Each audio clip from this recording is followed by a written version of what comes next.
Welcome back to DM-Nastics, the gym for dungeon masters to work out their minds. I'm one of your hosts, DM Neil, aka Jote Maniac. And it's me, your other host, DM Celeste, aka Sea Witch.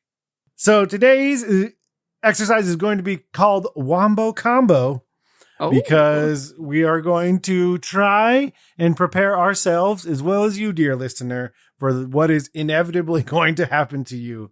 Yeah. And it is going to be that two spells are going to be combined in a way that you were not expecting. Yes. And hopefully your players don't see you cry. That's all. Yep. Hide those tears. That's what the GM screen is really for. I took two and taped them together so that they can't see me cry. So it could be extra tall to hide my tears. Yeah. So we have an article on Comic Book Review from Daniel Colahan, and it is entitled "The 12 Best D&D Spell Combos to Surprise DMs." Oh. Well, guess what? You won't surprise whoever's listening to this. Well, yeah, I got you, Daniel. Counter spell. Oh. Surprise. So we have 12 combos. I don't know if that we'll get through all of them, but was there any of them that jumped out at you as something either you've experienced or something you were terrified by? Some of these I have actually seen before. Mm-hmm. Some of these surprised me, and I was like, I don't know if that's how that actually works, but I guess we'll see. Okay, that is not a question I had even thought of, but that is a very valid statement. And I will say that is a thing that I often see on social media accounts, that it is the peasant railgun account that oftentimes it espouses, it brings forth the idea of how to build a peasant railgun, or the equivalent of here's the most broken build for the fighter. Here's the most broken build for this. Here's the most broken combo. And those accounts are extremely popular in the way that they present their material. Now, that said, just because you have learned that information as a player does not, in fact, mean that the DM is okay with that. Because the whole basis of the peasant railgun is that a free action allows you to hand something to someone else. So the theory is, if I have enough people in line and they all use their free action at the same time, you've essentially created a railgun, because that object is moved at an unreasonable speed because they all used their free action together. Hey. That's not how I'm going to allow that to work at my table, because yes, magic, dragons, all those things. These are just random people in the world. We didn't say that they are magical people. We didn't say that they are railgun people or anything like that. So no, thank you. Yeah. Yeah, this is something, that runs into a lot of the time. And GMs out there, don't feel bad about saying no. It's good to teach players sometimes that the spirit of the rules is more important to honor than sometimes the rules. Because people who write rules are not computers. They are sometimes fallible. That's not an excuse to do weird stuff with the rules and break the game. Since I had not thought of that question, which one stood out to you as maybe it won't work that way? I think both number 12, so the favors without consequences by combining disguise self and friends, and then number 11, the dragon's breath and find familiar thing. I think both of those might not actually work with the rules as written, or at least they fly kind of in the space of, like, the face of the intention of the rules. So I don't know. I think those are the two and they're the first two on the list. So I was actually pulling up right now. I was like, find familiar. Like, does that actually work? When we started this episode. So it would give me pause to use disguise self. I, however, would definitely allow polymorph. Yeah. So everybody listening, the setup here. Well, let's explain what's happening. Oops. So this one here, it's all about combining, it's called Get Favors Without Consequences with Disguise Self and Friends. The author here is saying that Friends is, great because it gives you advantage on charisma checks, whatever, no saving throw. So basically you can convince someone to do something for you. But of course, normally it's written at the end of that spell, the person you cast on becomes immediately hostile to the caster. They know that they had magic cast on them, and they're like, hey man, what the heck? So their point is, the author is like, oh, well, you can just, if you're under the effects of disguise self, you can appear like a different person or whatever, and it doesn't matter. The person who knew you cast the spell on them somehow doesn't understand it's you, even though it specifically says that they know it's you without like any visual component here. So that's where I'm like running into issues. I'm thinking this author is kind of missing the point that magically someone knows, like, you did this, right? Regardless of what you might look like with disguise self. This is also going to be my answer. If this were the thing that happened at my table in the moment, this is the discussion we're about to have is not going to happen at my table. Yeah. I'm going to make a decision and then say, hey, if we're not cool with it, or we decide something later that we're going to implement permanently, that's cool. But to keep the session going, this is the decision right now, and we're just going to live with it for this session. And if we decide something else, we can do that. Because my thought is, hey, these are some really interesting conversations that we get to have about our magic system and what we decide is the table. Because disguise self, like, am I truly disguising who I am as like a magic entity? Then I don't know. Maybe that's what I choose. Because if I disguise self, I don't think so. Yeah, I don't think so, because also disguise self, you can take an action just to like look at the person real close and make an ability check usually to tell that it's an illusion. And I would say that the friend's condition that says that person immediately knows he cast a spell would actually just make that person auto succeed on the save to detect that you're under an illusion. And the other thing I thought was like divination spells aren't affected by the disguise self. Like if I did disguise self and then your character cast a divination spell on mine, you still find me. Yeah. It also doesn't hold up to physical illusion. So, or like to like touch. Yeah. So if somebody touches you, you're like, that's not real. So it's like a really weak spell. So yeah, I can see, your case, like you said, for polymorph, which is a much higher level spell.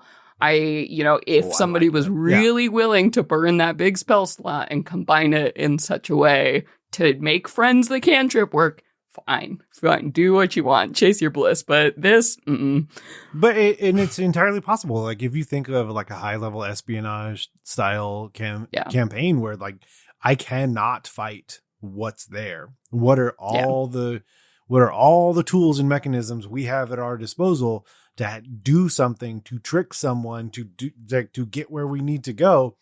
Polymorph plus friends, maybe that's the combo that you needed. So that right out the gate with this article, I was like, and then the second one too. Dragon's Breath is not a spell, right? It's an ability. It is a spell in Xanathar's Guide, I think, it was first published. Oh, I thought we were talking about the Dragonborn ability. I missed what we were doing. Oh, no. Okay, Dragon's Breath in the player's handbook. Oh, so I think it must be in the new 2024 book? But I'm pretty sure it came out, as in Xanathar's for 5e 2014. But now, Dragon's Breath the spell. So this whole thing, the article is like, haha, well, find familiar. It says your familiar can't attack. It can't take the attack action. But what you can do is cast this spell, Dragon Breath, on your familiar, which lets a creature, as an action, exhale, a 15-foot cone and call damage. And their point is, the author's point is, I got you, because Find Familiar says the familiar can't take the attack action.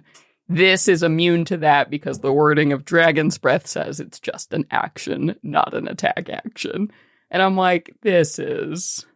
But can't you cast spells through your familiar at one point? You can, but the thing is, the author is saying, this is how you get around that, so you can take a full turn on your own and whatever, and just cast Dragon's Breath on your familiar, and let them just, like, every turn you'll be spamming your familiar can attack without technically attacking every round while you do your own thing. Oh, you're just getting, you're getting the best of both worlds by basically a clerical error here. Yes, precisely. So, one, this feels bad. Also, dear author, you're wrong, because I'm looking at the rules as written, and the specific wording is a familiar can't attack. It doesn't say the attack action. It just says attack. So I would say your shady wording is exactly what undoes you in this case, because that feels like a pretty clearly attack. Yeah, and it always gets into like this weird back and forth, because there's a point at which I have to kill the familiar. Yeah. There just is. If you keep using it to kill all the monsters, at some point, the monsters kill the thing that's doing a bunch of dragon breath. That's how that's going to work. And it also has almost no hit points. It's just like this kind of thinking is just really destructive too, because like the whole intention of warlocks being able to have a cool familiar that specifically can attack exists because normal familiars can't. So if some wizard is trying to use this workaround to make their, familiar awesome, that just undermines the coolness of warlocks everywhere and feels really bad and makes the game worse. So shame on anyone trying to do this. Okay. Now this one, number 10, huge fan. Yes, this was a good one. Yeah, we're playing like Mario Kart or like every getaway you've ever seen when you're in a car, and then like James Bond, and you got all the gadgets, because you're going to combine Grease and Fog Cloud. This is an exceptional, because they cannot see, and then they're going to, because I would absolutely give advantage, disadvantage. Like I'm going to give additional penalties to whatever monsters I am running to not notice what is happening, especially if you're layering these two together. If I'm doing it more in like a skill challenge setup or whatever is going on, my players would get a lot of benefit from like this kind of combo if they were to use it at my table. Also, I just love rewarding anyone who uses the Grease spell, because it's such a great spell that like gets so little love, but it's actually a fantastic spell. Fog Cloud too is another one of those spells that like, hey, Heavy Obscurement is huge. It is very good to use, but most people are like, I don't know. I don't care about lighting conditions, blah, and they ignore that part of the rules. But those are great rules that can make things really exciting and actually make the environment important. So this is an awesome way. And I love that these are both like first-ish level spells. Mm-hmm. So like you can start doing this immediately if you're clever, The next one does not fall under that category. The next one is extremely aggressive in its spell levels and very potent and just, 100%. Hold Person leaves somebody a sitting duck for Disintegrate. Yeah, it does. I mean, it's just super straightforward. I mean, Hold Person does that for anything. It's just you're comboing it with something very strong, because Disintegrate is going to ask you for a dexterity saving throw. Hold Person is going to say you don't do that, and then you just get to hit with a Disintegrate. So wreck house. And so like, and that's more to say that like Hold Person is something to keep in mind. Like if that is the type of spell that one of your players has, Hold Person, Hold Monster, Hold. If there is a hold on the spell list of one of your players, it is an important thing to keep in mind, because that is going to do, and you and I have talked about this a lot. It is a tool that we both like, that our players have, and it is a tool that neither of us enjoy, if ever, that we use. Yeah. The stun, the hold, it's not fun for them to just sit there for how long. I mean, even if you reduce it, because if some of them land a minute, 10 turns, that's the whole thing. You just missed. You just missed the whole battle. Like you don't do anything. And even if you reduce it down to 1, then it's fine. Like I'm okay with 1 turn. Any more than that, I am not cool with. Because you sit out for way too long. I like the reduction type things where you reduce down to losing. Did you lose movement, but you still have your action and reaction and bonus action? Okay. Like, partial things. Did you lose your action, but you still have your movement and your reaction and your bonus? Okay, cool. But like just to lose everything for 10 turns. Typically what I do with this kind of stuff, and this is actually a rules change that I made in Tales of the Valiant to the Monk's Stunning Strike, because that just is a ridiculous thing that lets you paralyze things all the time. Because there was this one time when you had a whole building be a mimic, and then someone kept punching. And somebody was like, blah, and I'm like, I hate that the rules do this because it's silly. So every time I have a paralyzed target, every time they take damage or are targeted by a spell, they get to repeat the save, which makes sense to me. I mean, you slap someone out of, a stupor. That's basically what this is, right? With paralysis. I would warn, so to Neil's point, yes, GMs never do this to your players. This is really mean and awful. But also, players beware before you think this foolproof strategy works. The chances are that if you're high enough level to cast Disintegrate, a piddly little first level spell like Hold Person is probably not going to affect the kind of creatures you are fighting, because wisdom saves get very high on CR creatures.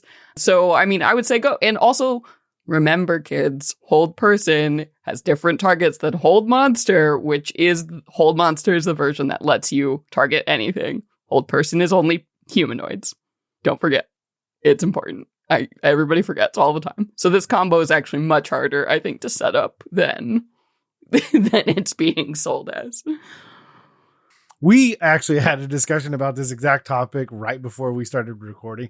It is really important to sit down with your players when they're leveling up for a multitude of reasons.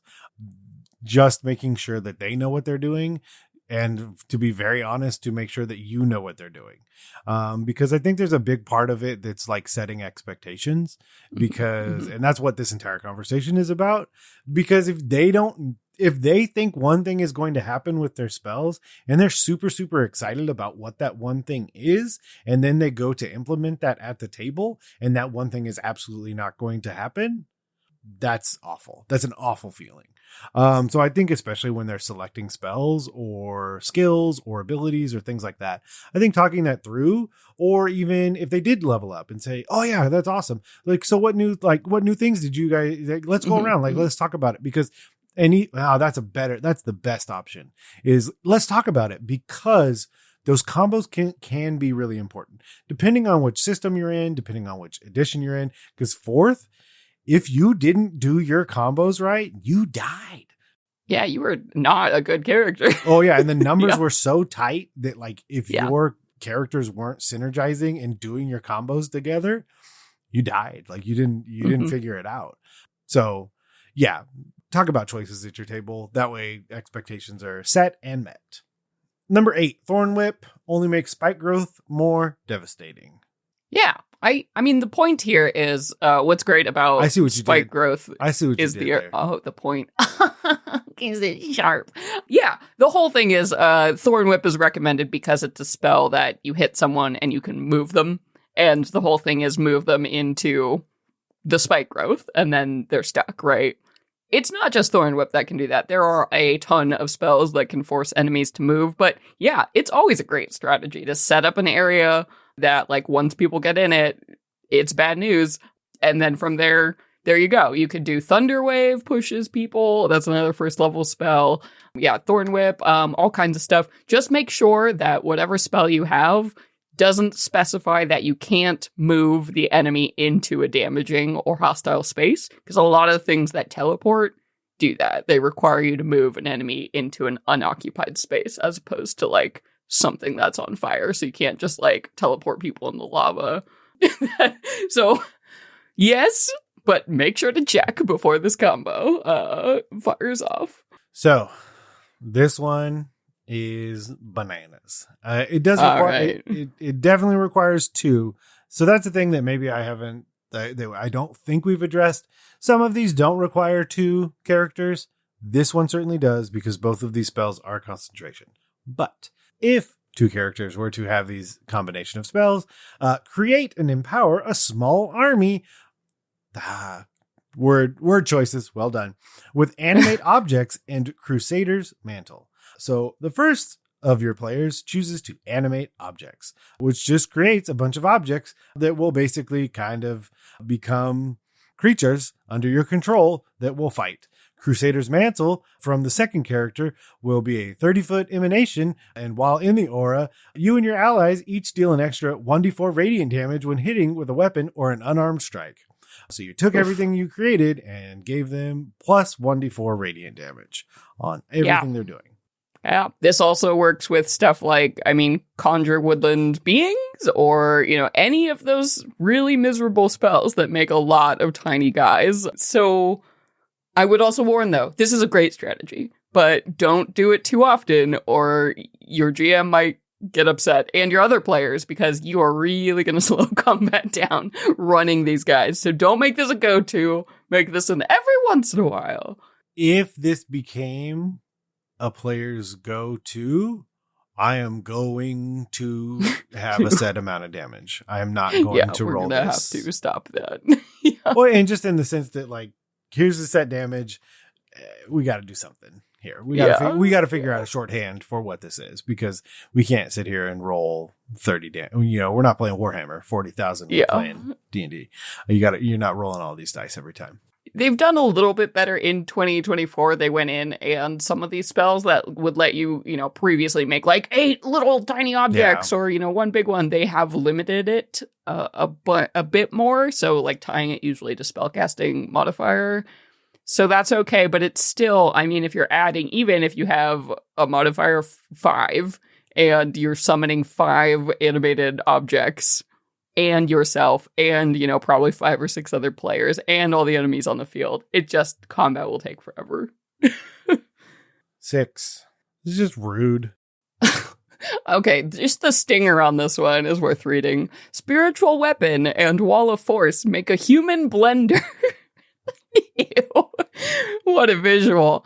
What a poet, Daniel. What a poet. So this is another one that requires 2 people because Spiritual Weapon and Wall of Force are not going to be on the same spell list. So that's good to point out. Same thing with Crusader's Mantle and Animate Objects. One is clearly a wizard, mostly a wizard-coded spell, and one is almost always a cleric spell. So that's one thing.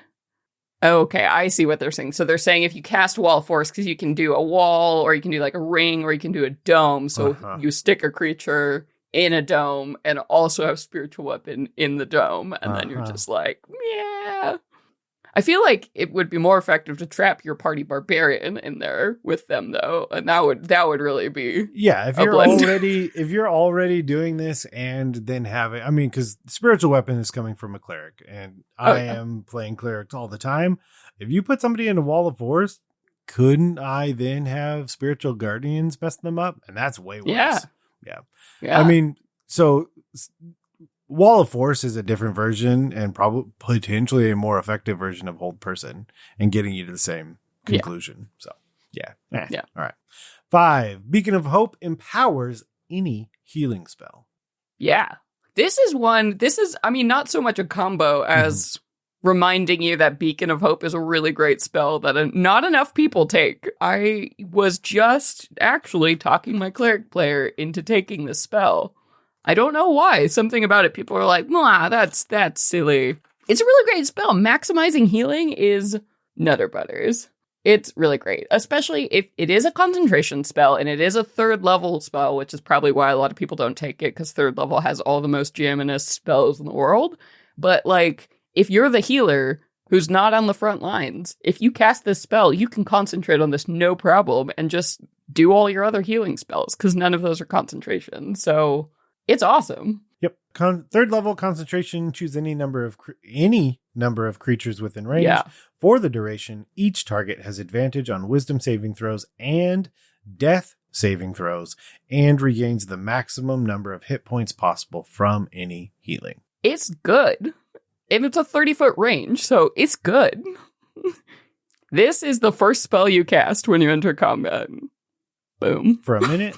Maybe. I would even hold it. I would hold it until it looks worse and then cast it because then... I think the advantage on Wisdom saves, though, is pretty great because once somebody is down from a Wisdom saving throw, like, things can get bad. That's when your Barbarian gets charmed and then it's a human blender.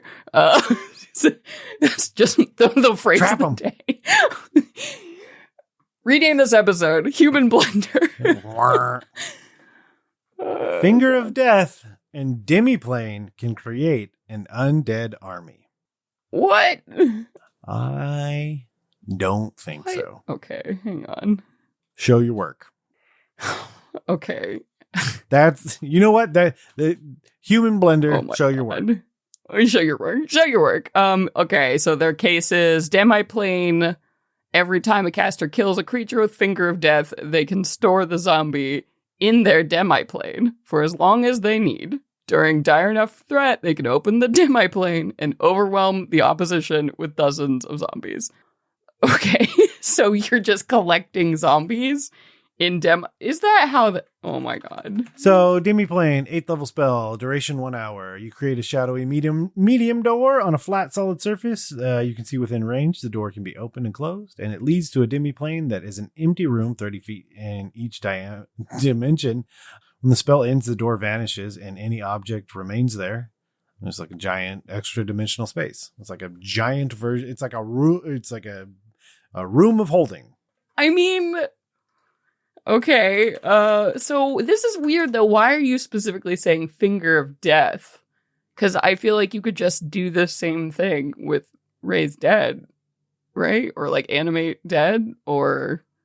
No, because those don't work that way. Because those you just get 3 different versions now. You get Putrid, Ghostly, and Skeletal. And so you can choose those 3 when you bring it back each time. Did they change it? Yeah, it's almost like an undead familiar, more so than it is summoning them, making zombies anymore. Yeah, and then it has more of like a timetable on it too. So like I guess. All right, Finger of Death. 7th, you unleash negative. Let's see, a humanoid killed by the spell rises at the start of your next turn as a zombie that follows your verbal orders. So that's the thing. You permanently because you're dropping a 7th level spell, and if by chance you kill them with Finger of Death, you permanently have a zombie that follows your verbal orders. Listen, this would be ridiculous, but if I had a player who spent all of this time and investment doing this and planning this for some like moment at the end of a big boss battle, they wanted to unleash a horde of zombies, go for it, man. Like that's wild. Yeah. In many ways, it's solving a problem that you're creating because because if you keep using Finger of Death and it keeps working, you are creating a problem you need a solution to because you're going to have a bunch of zombies. And so the solution that we have found is Demi-Plane. Put them in my Demi-Plane. Also, based on the name, I definitely had forgotten the limitation on the space. I was not prepared for it only being 30 feet. I mean, but they're zombies. They don't need a lot of space, right? I guess technically, so you could... But if we're looking at it from a mechanical perspective, that's 6 by 6. Yes. And that's it.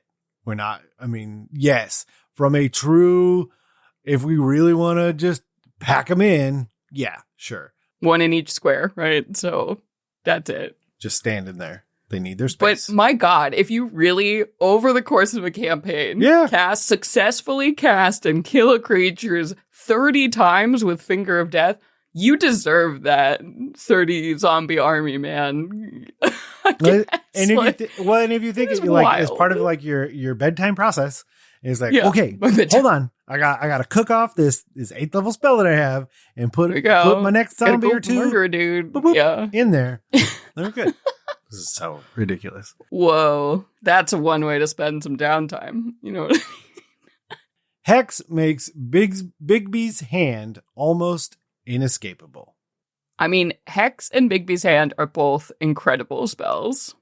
But once again, I think this is something that would require 2 people, because I do not believe Hex is available to wizards, and I believe Bigby's Hand is only available to wizards. So, yes, this requires 2 people to combo, but both great spells, and Hex, also an underrated spell. I mean, a lot of people are like, Hex is great, but I feel like GMs are constantly saying that, but players aren't so much. So, do it. Yeah. Yeah. Yeah, and again, it's all about conversations and putting 2 things together. Oh boy. Oh okay. My. 2. Time stop gives a delayed blast fireball time to blow. Yeah. I mean, time stop combos with everything. It's time stop. Is it 9? Or at 8? It's 9. Yeah, it's a 9th level. 9. Nay. Yeah. The most notable, the spell ends if the caster attacks another creature or casts a spell that affects them. However, casting it on its own doesn't disrupt the spells. So they're saying delayed blast fireball doesn't break time stop until it actually detonates because you can just... I don't know. I think you're still casting the spell. Yeah. I don't know. I'm looking it up right now. I don't know about this. No. This doesn't work at all because you're still casting the spell. Yeah. You're casting the spell to create the little bead of glowing whatever that floats where you're putting it. It just doesn't go off and dealing damage. The spell just doesn't end. Yeah. Immediately. This doesn't work like this. No, Daniel. We've done it. We've got you again. Yeah. Okay. Debunked. On to our next myth. Polymorph opens a target up to an instant power word kill. What? Power word kill is a rare instant death effect in 5e. It doesn't require an attack roll. It's powerful, but it's balanced by most high-level enemies having vastly more than 100 hit points. Polymorph bypasses this. When a creature becomes another creature, its hit point total becomes that creature's hit point total. The villain of the campaign. Oh, this is from 2022. This is why. This article is from 2022. Well, I don't know, because I'm looking at the player's handbook version. I'm not sure. It's very unclear now on D&D Beyond what edition. But if you're looking at it, it says the target gains temporary hit points equal to its beast form. So... For a polymorph? I don't know. I think this would just eat through the temporary hit points. I think this is... I don't think you get the auto kill condition. No. On this. I wouldn't rule it. I would rule that like it destroys the form and you would go back because you still have hit points in your original form. So you're not auto killing a creature. I don't think this is right because the spell ends if the temporary hit points run out. So that would mean that the auto kill, it goes through, it drains down the hit points, and then like a boss fight, right? Like the spell ends, but you're still up and you still have all your normal hit points. Like, I mean, okay. I don't think so. So here's my thing. No, I mean, that's not how it's intended. First off, no. Yeah. Rules is intended. Absolutely not. No matter what version of D&D we happen to be. Yeah. The spirit of the rules is absolutely not. If it was 2014, I see where the argument's coming from is that you had those hit points and then now you don't. I mean, it was the whole issue with druids turning into the other, turning into a giant bear, having all these extra hit points, then going back to themselves and then just doing it again and basically being unstoppable. But the idea of like now the new version is having those as temporary hit points and those are the first that you would go through. So technically you just have even more hit points than you did before. So you're not less than 100. This also, even in 2014, I'm looking at the original version of the spell, it says the transformation lasts for the duration or until the target drops to 0 hit points or dies. So this would be triggering the end of the transformation because Power Word Kill would be doing the only thing, making it die. Condition over, transformation over. True. You're back to yourself. I don't think there's any raw case for this working. Yeah, and like, I mean, part of me kind of wants to say a little bit of yes, because you're basically, you're spending 13 levels worth of spell to try and get one thing done. They would have had to have failed a wisdom save coupled with... Well, also keep in mind, Power Word Kill, again, is not available probably to a lot of the same, I don't know, maybe. So Polymorph, I guess you can technically, as a wizard, have it in Legacy. So yeah, sure, but... I don't know, man. Yeah. I don't turn people into frogs and blow them up. This just seems like an abuse of power. I don't know. And also, would you as a player be okay with a GM doing this to you? If the answer is no, then don't do it. Then why are you doing it? You know? Yeah. Yeah, I don't know. No. Oh boy. That was an article. Yeah. We read it. We had a lot of things to say. We had a lot of things to say about it. Okay, Daniel. No. All right, Daniel. Some of these were fantastic. Some of these, absolutely not. I'm not sure I want to play with you, Daniel, if you're playing a wizard. It's the bottom line. We're gonna have to talk. We're gonna have to talk after the session. We're gonna have to talk, Daniel. Set some house rules. But if you want to, if you liked what we did right now, great. Right. Yeah. You can leave us a rating and review over on Apple Podcasts or our podcatcher of choice. And if you want to tell us about Wombo combos that you've been using at your table or ones that have been used on you, you can always email us at dungeonmasterblock@gmail.com. And of course, if you head over on social media, we are at DMS_block. I am at JokeManiac. And I'm at C. Conowitch. And for everything else on the network, you can always find out at blockpartypodcastnetwork.com. And a huge thank you, as always, to the bards over on Bombarded for our intro and outro music. You can find out more about Bombarded at bombardedcast.com. Let's head to the post-workout cool down and stretch with the light bulb.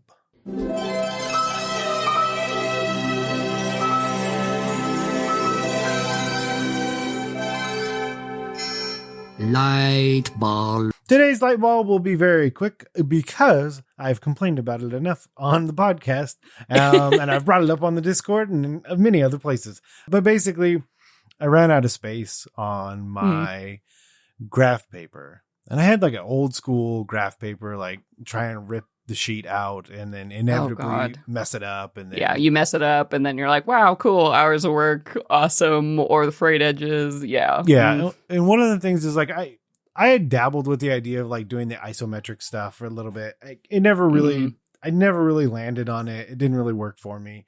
It was more effort than I'm going to be willing to put into things.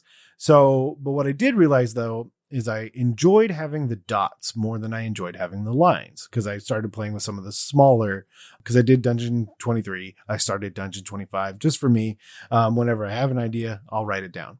But using the dots became a lot nicer, because then when you're making those diagonal lines or you're trying to do curves, something about having those other lines like kind of messes with my brain a little bit. But just having the dots makes it much easier. But what I also realized, and I think it's on the last episode that we did together, where I openly admit I fail miserably when I try and plot out in my head where the dungeon will be. And then I'm wrong every time. And then like I get to the edge of the page. We get to the end and we're like, oh. And I'm like, well, there's more, but I have no more page. So my solution to this problem was just buy just the biggest version of this that I can find. Nice. So I found Essentials A4 dot matrix notebook, where it is 192 pages. And it's like a Moleskine style, where it has the like little band so that holds it together, like an actual cover and like kind of a nice. I've never seen that before, and it's just the bullet pages in there, like full size. It's That's literally great. Like someone cast in large on a Moleskine. And that's the only thing it is. That's all that's in there. That's all it does. And I've just started drawing larger maps inside of it. Nice.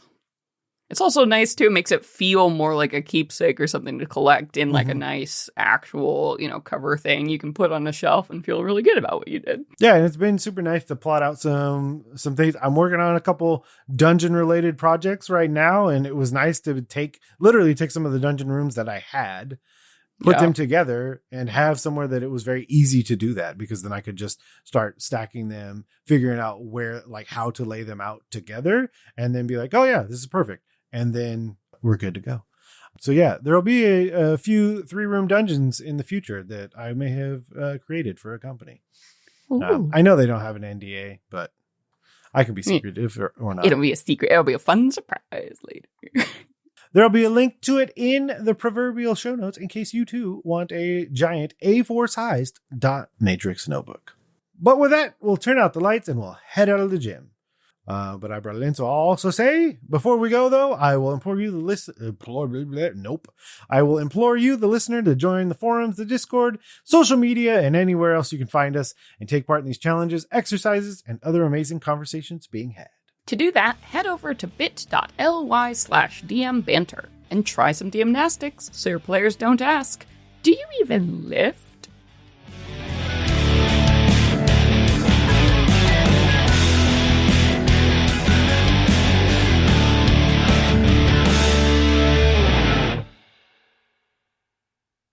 Goodbye.